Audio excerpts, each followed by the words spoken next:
Video like जरूर कर लीजिए और ऐसे वीडियो लगातार फ्री में पाने के लिए चैनल को तुरंत सब्सक्राइब कर लीजिए और बेल आइकन को जरूर टैप कर लीजिए ताकि आगे भी सारे वीडियो आपको मिलते रहे। यूट्यूब में फॉलो करते हैं तो प्लीज ये वाला फ्री टेलीग्राम चैनल जरूर ज्वाइन कर लीजिएगा। सारे नोटिफिकेशन सारे अपडेट यहीं पे आते हैं, ध्यान रखिए। दोस्तों स्वागत है आपका यूपीपीएससी बेस्ट ऑनलाइन कोचिंग के इस यूट्यूब चैनल पर। आज की इस क्लास में हम लोग आरओ री एग्जाम के लिए हिंदी के एक महत्वपूर्ण क्लास का डिस्कशन करेंगे, जिसमें अनेक शब्दों या वाक्यांशों के लिए एक शब्द की क्लास को देखेंगे। देखिए यह क्लास एकदम समाप्त होने के तो नज़दीक है। इससे पहले की वीडियो में हम लोगों ने 50 प्रश्नों के एक टेस्ट को भी किया है। अगर आपने नहीं देखा है तो आप जाकर वो टेस्ट सीरीज देख सकते हैं। तो चलिए शुरू करते हैं आज के इस महत्वपूर्ण सेशन को।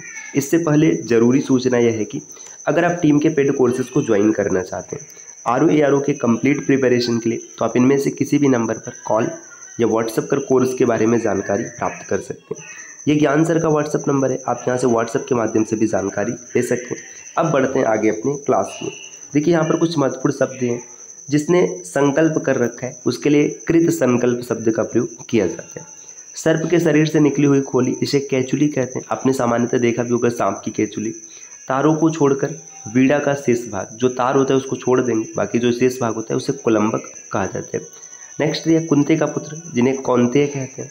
जो पुरुषत्वहीन हो उसे क्लीव का तात्पर्य पुरुषत्वहीन होना। भूख से पीड़ित उसे क्षुधार्त कहा जाता है।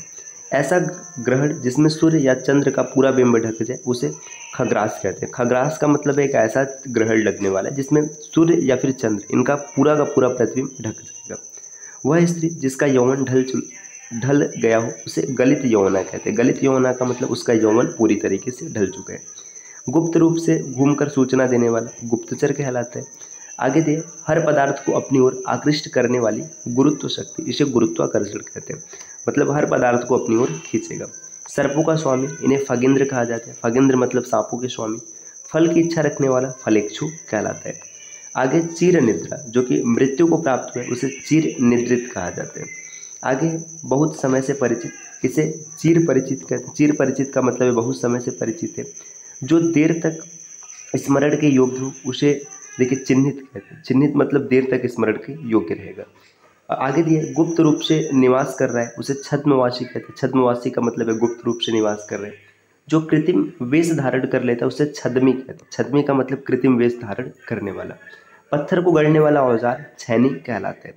आगे यहाँ पर और महत्वपूर्ण शब्द है, जैसे देखिएगा बारात के ठहरने का स्थान, इसे जनवासा कहते हैं। जनवासा मतलब जहाँ पर बारात ठहरेगा।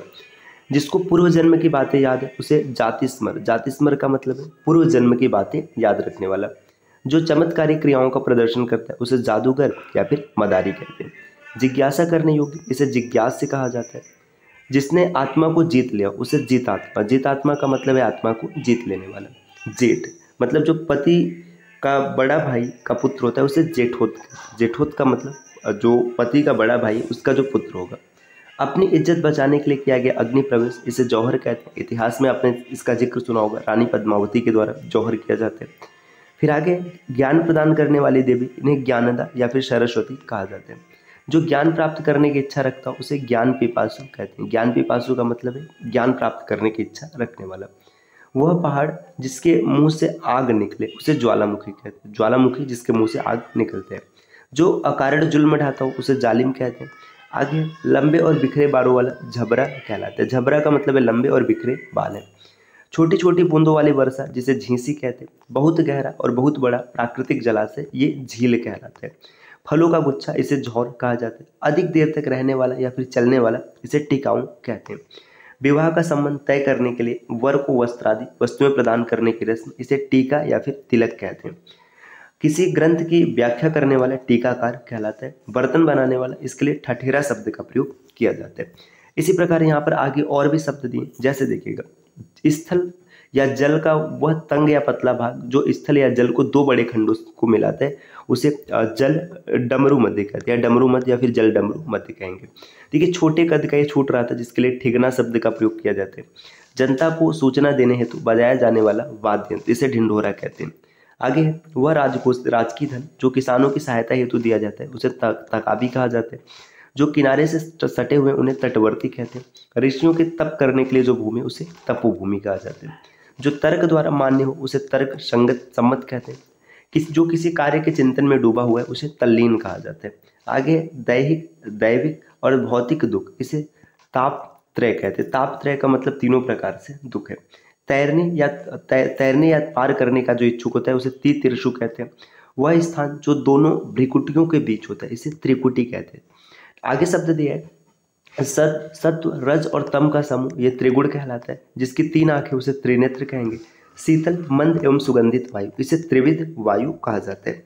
और आगे यहाँ पर देखते हैं कुछ महत्वपूर्ण शब्द है, जैसे देखिएगा आगे दिया हुआ है गंगा यमुना और सरस्वती का संगम, इसे त्रिवेणी कहा जाता है।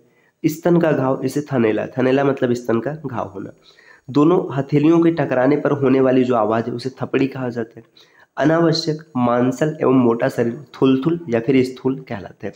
बड़े व्यापारियों द्वारा आपस में छोटे व्यापारियों के साथ किया जाने वाला व्यापार थोक व्यापार होता है। लोगों में परंपरा से चली आई कथा, इसे दंत कथा कहते हैं। आगे खिड़की के पास बैठने का स्थान, इसे दरीचा कहा जाता है। 10 वर्षों का समय दशक कहलाता है। कृष्ण का सारथी जिनका नाम दारुक होते हैं। दीक्षा की समाप्ति पर दिया जाने वाला उपदेश, इसे दीक्षांत भाषण कहते हैं। आगे जिसने गुरु की दीक्षा ली हो उसे दीक्षित कहेंगे। अगला शब्द दिया है जो हर काम अपेक्षित समय से अधिक देर से करे उसे दीर्घसूत्री कहा जाता है। वह बच्चा जो अभी तक माँ के दूध पर निर्भर, उसे दुधमुहा कहते हैं। जिसको पकड़ने में काफी कठिनाई, उसे दुर्ग्राह या फिर दुर्भिग्रह कहा जाता है। अनैतिक और आपराधिक कार्यों में के लिए इसे दुर्भि संधि कहते हैं। देखिए आगे दिए पति के स्नेह से वंचित स्त्री, इसे दुर्भगा कहते हैं। दुर्भगा मतलब पति के प्रेम से वंचित है। खराब जिसकी आदतें खराब है उसे दुर्व्यसनी कहा जाता है। आगे वह खेत जहाँ केवल वर्षा का जल ही उपलब्ध हो उसे देवमातृक, देवमातृक का मतलब ऐसा खेत जहाँ पर सिर्फ वर्षा का ही जल उपलब्ध होगा। जिसे देवता भी पूजते हैं उसके लिए देवाराध्य शब्द का प्रयोग किया जाता है। भिन्न भिन्न देशों की यात्रा देशाटन कहलाता है। आगे दैव या फिर भाग या ज्योतिष शास्त्र को जानने वाला दैवज्ञ कहलाता है। जिस भूमि के दोनों ओर जल है उसे दोआब कहा जाता है। 2 वेदों को जानने वाला द्विवेदी कहलाता है। आगे सभी को धारण करने वाले जो है उसे धरणी कहेंगे। जो पृथ्वी है गरीबों के लिए दान के रूप में दिया जाने वाला अन्न धन आदि धर्मादा कहलाते हैं। जो धारण करती है वह धारित्री या फिर धृति कहलाती है। थन से निकला हुआ ताजा गर्म दूध, इसे धारोष्ण कहते हैं। जो थन से निकलने वाला ताजा और गर्म दूध है वो धारोष्ण कहलाता है। धुरी को धारण करने वाला या आधारभूत कार्यों में प्रवीण धुरंधर कहलाता है। ध्यान या विचार करने योग्य धातव्य होता है। ध्यान करने योग्य अथवा लक्ष्य, इसे ध्येय कहेंगे। नेक्स्ट दिया अपने स्थान पर अचल रहने वाला ध्रुव कहलाता है। फिर आगे यहाँ पर देखिए शब्द दिया गिरने से। अब ये प्राकृतिक आपदा या मानवीय प्रयास है कुछ से भी जो बची इमारत है इसे ध्वंसावशेष कहते हैं। मतलब ध्वंस होने के बाद जो बचा है उसे ध्वंसावशेष कहेंगे। नाक से अपने आप निकलने वाला खून नकसीर, नकसीर मतलब नाक से अपने आप खून निकल रहा है। सम्मान में दी जाने वाली भेंट, इसे नजराना कहा जाता है। और तांडव नृत्य की मुद्रा में जो शिव है उन्हें नटराज कहते हैं, भगवान नटराज। आगे है जिसका सर झुका हुआ उसे नतमस्तक कहेंगे। लताओं से आच्छादित रमणीय स्थान, जिसे निकुंज कहा जाता है। निकुंज मतलब लताओं से घिरा हुआ है। रमणीय मतलब दर्शनीय अच्छा स्थान है, उसे निकुंज कहेंगे। जो प्रतिदिन नहाता हो उसे नित्य स्नानीय कहते हैं, प्रतिदिन नहाने वाला है। आगे दिया हुआ है जिसकी अवधि निश्चित न हो उसे निरवधि कहते हैं। जिसके अवयव न हो उसे निरवयव कहते हैं। बिना आहार मतलब भोजन के रहने वाला निराहार कहलाता है। जिसके पास कोई उपाय न हो उसे निरुपाय कहेंगे। जो किसी भी गुट में न हो उसे निर्गुट या फिर तटस्थ कहा जाता है। जो निर्णय करने वाला हो उसे निर्णायक कहेंगे। रंगमंच पर पर्दे के पीछे का स्थान नेपथ्य कहते हैं। पति को चुनने वाली कन्या या फिर स्त्री पतिंबरा कहलाती है। केवल दूध पर जीवित रहने वाला पयोहारी होता है। शत्रु को जीतने वाला परंजय कहलाता है। शत्रु को संतप्त मतलब जो पीड़ित करने वाला होता है उसे परंतप कहते हैं। पदार्थ का अत्यंत सूक्ष्म भाग इसे परमाणु कहा जाता है। दूसरों के मुंह ताकने वाला या दूसरों से उम्मीद रखने वाला मुखापेक्षी कहलाता है। और आगे बढ़ते हैं दोस्तों, और कुछ महत्वपूर्ण शब्द दिए गए। जैसे देखिए यहाँ पर दिया है सफेदी लिए हुए लाल रंग, इसे पाटल कहते हैं। सफेदी लिया हुआ लाल रंग रहेगा पाटल कहलाएगा। मार्ग में खाने के लिए जो भोजन उसे पाथेय कहते हैं। जिसे पानी या किसी वस्तु को पीने की प्यास या फिर लालसा हो, मतलब पानी पीने की प्यास या इच्छा है लालसा, उसे पिपासु कहेंगे। आगे शब्द दिया गया जो शरीर से हष्ट पुष्ट उसे पेशल कहते हैं। और जो किसी आपत्ति या विपत्ति को भोग चुका है उसे भुक्त भोगी कहा जाता है। धरती पर चलने वाला जंतु भूचर कहलाता है। औषधियों का जानकार उसे भेषज कहेंगे।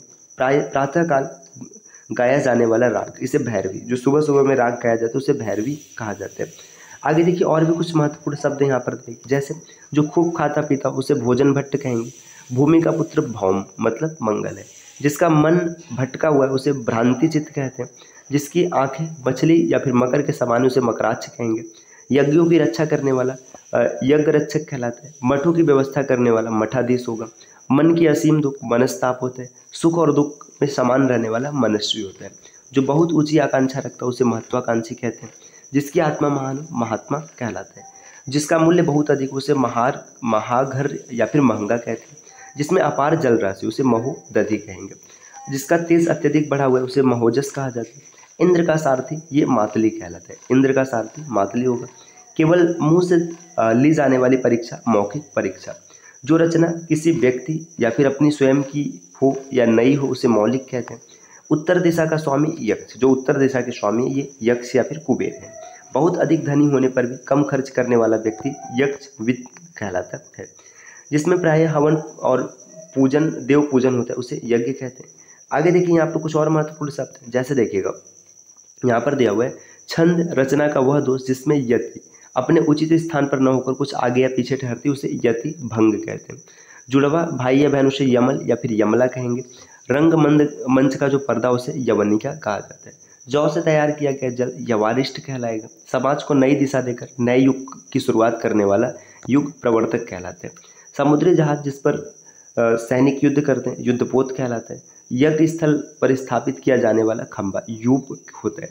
देखिए संपूर्ण सृष्टि को नियमित करने वाला योगी योगेश्वर कहलाते हैं। विवाह में मिला धन यौतुक होता है। रक्त की बूंद जमीन पर गिरते ही दूसरा राक्षस जन्म ले इसे रक्त बीज कहते हैं। जिस पर्वत की शिखर रक्त की कांति के समान चमकता उसे रक्त सानु कहेंगे। ललिमा से युक्त इसे रक्तिम कहा जाता है। वह स्त्री जिसका मासिक रक्तस्राव हुआ, जब स्त्री को मासिक रक्तस्राव होता है उसे रजस्वला कहा जाता है। जो रथ पर सवार है वो रथी होता है। विभिन्न वनस्पति और रसायन औषधियों से तैयार पदार्थ रसायन कहलाते हैं। पूर्णिमा की रात इसके लिए राका शब्द का प्रयोग किया जाता है। आगे देखिए यहाँ पर और कुछ शब्द हैं, जैसे किसानों से भूमि कर लेने वाला सरकारी अधिकारी सरकारी विभाग राजस्व विभाग होता है। जिसके नीचे रेखाएं लगाई उसे रेखांकित कहते हैं। आगे दिए वह परकीय नायिका जिसका पर पुरुष मतलब प्रेम दूसरों से ज्ञात हो उसे क्या कहते हैं लक्षिता कहेंगे। आम का पेड़ संपन्न व्यक्ति या लक्ष्मी का पति लक्ष्मीस कहलाता है। आगे सिद्धि जिसे प्रभाव से सिद्ध पुरुष यथेष्ट छोटा हल्का हो सकता है उसे लघिमा कहते हैं। नेक्स्ट दिया जिन विचारों को लिख लिया गया उसे लिपिबद्ध कहा जाता है। आगे जिसका वंश लुप्त हो गया उसे लुप्त वंश कहेंगे।